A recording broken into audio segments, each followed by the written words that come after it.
Welcome to the Empowered Women Life Leaders podcast. I'm your host, Karen Bashford. This podcast is for every woman who has ever felt limited by her past, silenced by trauma, or held back by society's expectations. Each week, we will share powerful stories, expert insights, and practical tools to help you become the leader of your own life. Today, I want to speak about conversations. Why? It's a very good question. And I've come to realize through many conversations, through the many conversations I had with myself as I was going through my nervous breakdown, and even the conversations I've had recently about relationships. I've chosen the topic of communications simply because I'm only too aware of how many problems occur because we do not have communications with each other.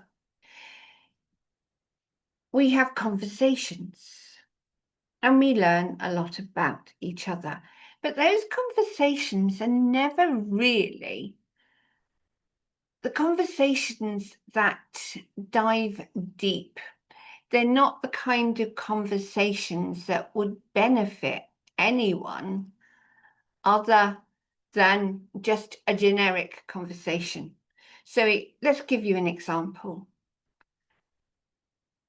I was speaking to somebody in a networking breakout room, and we were simply talking about relationships. The topic came about because basically she was asking what I did, and I was explaining about the trauma I'd been through and the recognition that if only I had communicated how I was feeling, how I hadn't felt seen or heard, the difference it would have made. Now, that is partly the problem so many women have. There's a lot of other issues that go around this, but I'm talking about being seen and heard as a woman. When you're seen and heard, you're more confident. You're more willing to be vulnerable and sharing your ideas. But when somebody dismisses you as irrelevant, it could be in a business meeting, it could actually be in a husband, partner, wife partnership. It can be in just family relationships. It can be even at school, when you were at school and you weren't seen or heard because there was somebody always appearing to be better than you. So you kept quiet rather than speaking up. And you learn to keep quiet. It's easier. But communication in a relationship is vital. Conversations obviously take place. But when I talk about communication, I'm talking about asking and speaking about those topics that need to be discussed, that need to be in the open, especially if you're in an intimate relationship. I didn't know when I married my husband that he was rubbish at holding on to jobs. And yet, if I'd had the confidence to ask a question, are you happy in your career? Is there something that you want different? I might have had an inkling of the fact that he never held on to a job for very long. And the older he got, the less inclined he was to hold on to a job. It was almost as if by marrying me, he gave himself permission not to remain in a job. So it's those kinds of questions, those kinds of conversations you need to be having with anyone who is in your life that could impact your emotional, mental, and physical and spiritual, actually, well-being. I didn't realize until I was married just how much he loved loud music. He'd never been allowed to play loud music at home. And once we had our own place, it was like, I can play it as much as I want now. I'm in my own place. It doesn't matter. It didn't matter that I couldn't stand loud music. And he also upset neighbours, which is perfectly understandable if somebody's playing really bassy, heavy music, practically 18 hours a day at times. It's hardly surprising neighbours get upset. It's not as if we lived in a place that was soundproofed or in the middle of nowhere. We were in a flat, and down below us were two old ladies, and they objected. But it wasn't just then, it's when we moved into a terrace property and he continued to play that loud music. Again, if I'd had those conversations, perhaps not just asking specific questions about, do you like loud music or something like that, but just having those more in-depth conversations about music. I knew what music he liked, obviously, because I'd been to his place, I'd heard him playing music, but I hadn't taken into account that he was behaving himself at his parents' home. So why am I talking specifically about communication and relationships? I'm very much aware that for a lot of women, finances is not something that's spoken about. It's got better over the years simply because more women are earning their own money and therefore have to manage their money. However, if you go into a new relationship, as I discovered with my partner, my husband, who didn't like working, finances is a topic that needs to be spoken about. And asking questions, as embarrassing, as awkward, or as uncomfortable as it may make you, is vital. If I'd known my husband didn't like working, perhaps I would have thought about it before I'd married him. If I'd known that my partner, who came after my husband, didn't mind working, but spent all his money on drink, that would have been something different as well. And with the women that I've spoken with through networking, through clients, and just general conversations, talking to somebody about finances is not something that they would do. They would not consider even approaching the topic. You might have a partner that always treats you when you go out for a meal, or always pays for things, or buys you little gifts. But that's when you're actually starting the relationship. And having spent so many years learning about how people behave simply through the work I've been doing as a coach and mentor and as a healer for women who have experienced abuse and trauma, there is definitely a lack of communication between partners, between new couples. You talk about everything under the sun other than those important questions, important topics. You talk about your dreams. You talk about your jobs. You talk about just being together and what that would mean.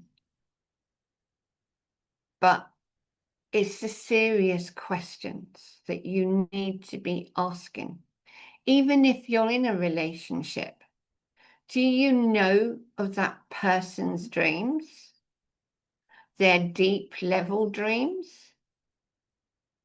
Do you know what is planned for when it's retirement? Or the children leave the nest? Or when children arrive? And I'm not just talking about the general questions. I'm talking about those that say, well, when the children leave the nest, what are we going to be doing? Will we have the money to be able to do what you need or want to do, or what I need and want to do, or what we want to do together? Are we going to give ourselves time to have our own space and do our own thing? Are we going to have the money to be able to do that? If you don't have the answers to those kinds of questions, how can you ensure that your future together is happy and secure? Resentment in a relationship comes in when you realize that you put a lot of time and effort into a relationship and then discover that they're not aligned, or you're not aligned together in that relationship for what you both want to achieve, to have, or desire. So, what can you do to ensure that you have those deep conversations? Firstly, you need to know what's relevant for you. Look at what you want in your life, how you want to be living your life. Now, I'm not saying not to have the big dreams, but be realistic. Look at the realistic situation at the moment. Then look at those big dreams. What's the difference between realistic dreams and the big dreams? What do you need to be able to match your big dreams? What do you need to match your realistic dreams? And where are you on matching, even making progress to achieve either of those dreams? And what does your future partner or existing partner desire? And what's their dreams? When you can see there is an alignment of what you want and what your partner wants, you can then start planning forward. And I'm not just talking about financial planning. Yes, that is essential, but I'm also talking about having that deeper relationship that enable you to work together to achieve the dreams that you want. Quite often we go into a relationship without really knowing the deeper level of what that relationship will be, where it will be in 5 years' time, 10 years' time, 15 years' time, 20 years even. It's only through knowing yourself and then having those conversations can you hope to achieve the outcomes you want without hitting the obstacles that come along in a relationship and not being able to get over them. I believe very much so from my own personal experience and working with the many women I have, that a lot of the problems in a relationship come about because nobody took the time to sit and really communicate together and plan to achieve an outcome. It's like we just automatically go into a relationship with an idea and then we start hitting problems. And because there wasn't that communication initially, when it comes to problems, it's very hard to see how to get through them. And so many relationships break down because there is resentment. There is a lack of understanding. There is definitely control, as I well know, and many of my clients know. There's also an element of frustration, anger. Anger is a big issue. There is the need to be right. And being right is not necessarily correct. It just means that there's no means of breaking that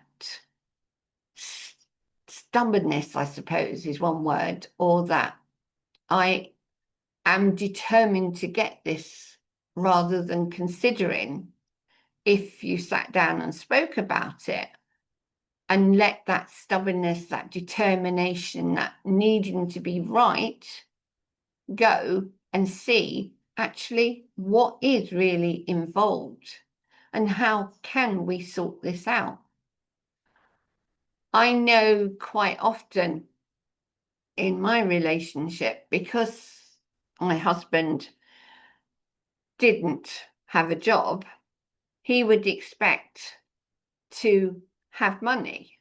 Well, I earn reasonably good money, but not sufficient to maintain the lifestyle he was looking for. He was looking for a lifestyle that included 2 salaries and not 1. He was also expecting things to be done that I had to do because he wasn't very good at doing them, like decorating. He was okay with cutting the lawn, but when it come to plants and things like that, he had no idea at all. But he loved a big garden. He loved to be able to go into the garden and just spend time in the garden. The lawn was immaculate, but the rest of the garden, well, he didn't even know the difference between a plant and a weed half the time. So there's always those conversations that perhaps would have warned me, that perhaps would have avoided the many, many arguments we had, the resentment I felt, and his resentment because I wasn't able or willing to provide what he wanted, but nor was he willing to provide them for himself. I see it all the time, even now. When I go out, people are sitting on their phones in a restaurant. and the children are with them, but they're not really engaged with the children. And to me, that is clearly a lack of ability to have a conversation between themselves or with their children. Sitting down and eating a meal together is a great way of talking about things that matter. Not necessarily those personal things, but at least having a conversation that shows A, you care, B, enables them to have a conversation with somebody they perhaps have never met, instead of going into a room and feeling really awkward because they don't know what to talk about or how to even talk. So having time to ask awkward questions, to share what is important to you, to be clear on what you want and what your partner wants, but also to ensure that regardless of what situation you are in, you can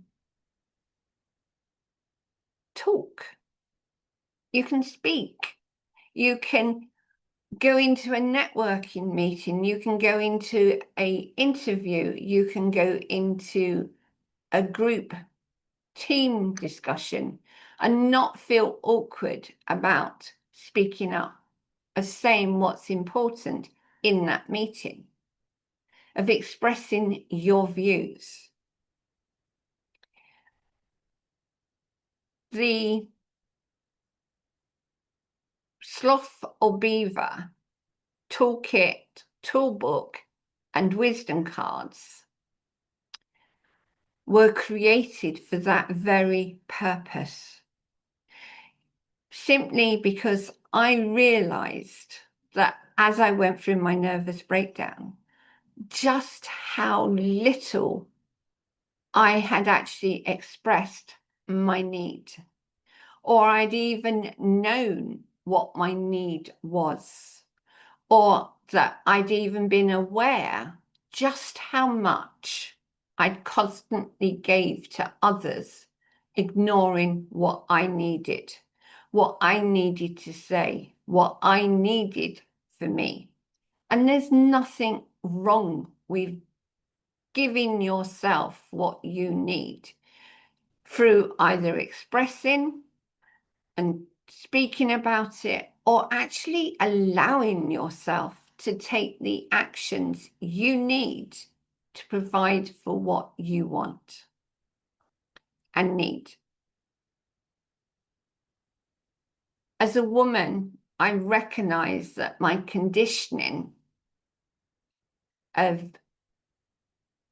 being a woman, especially where my husband's family was concerned and also my partner, were at odds with what I am now seeking.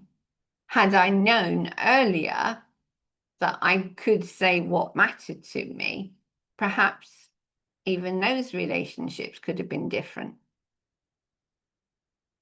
So what I'm saying now to you is, know yourself.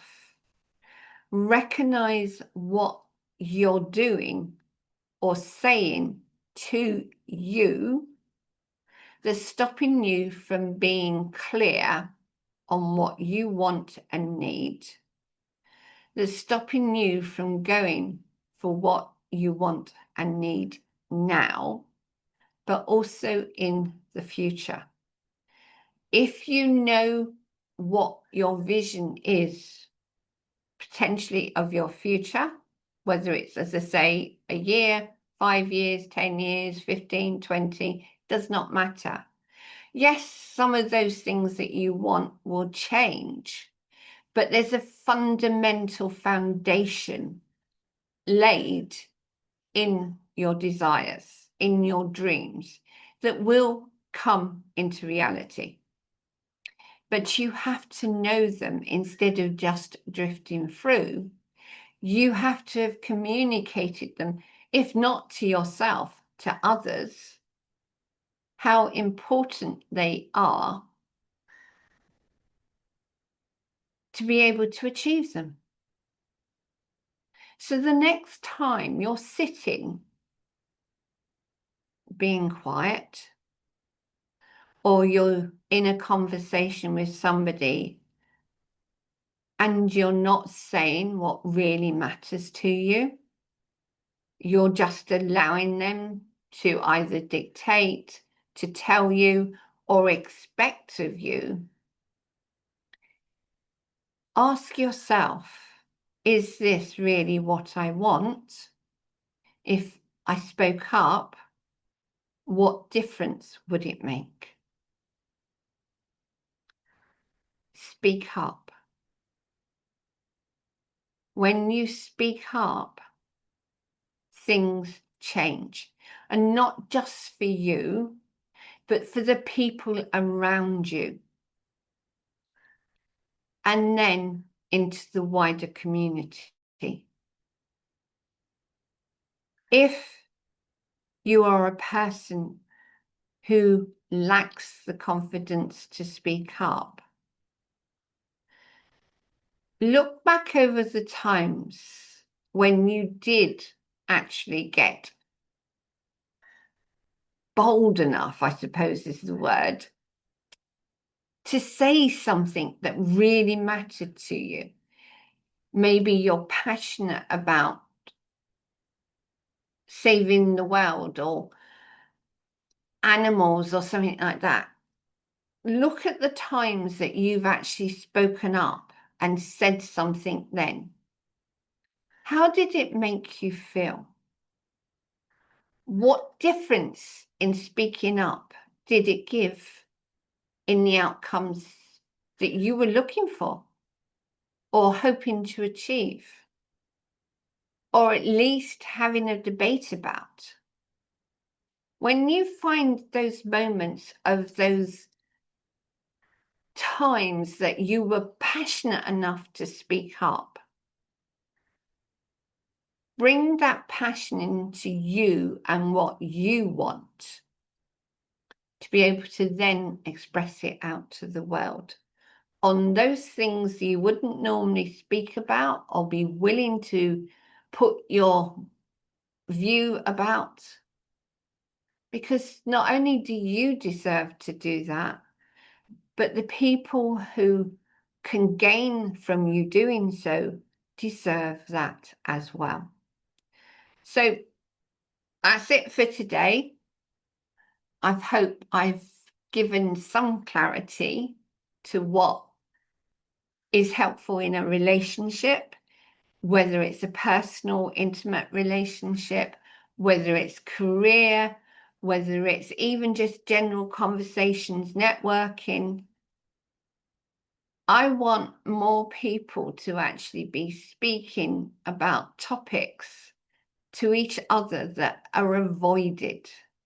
And I'm pleased to say that when I go networking now, I am asked if we can use the wisdom cards to open conversations, to perhaps recognize where somebody is or what they've achieved or even what they hope, because that's what we need in our world: better communication, better conversations, more open conversations. So thank you. Take care.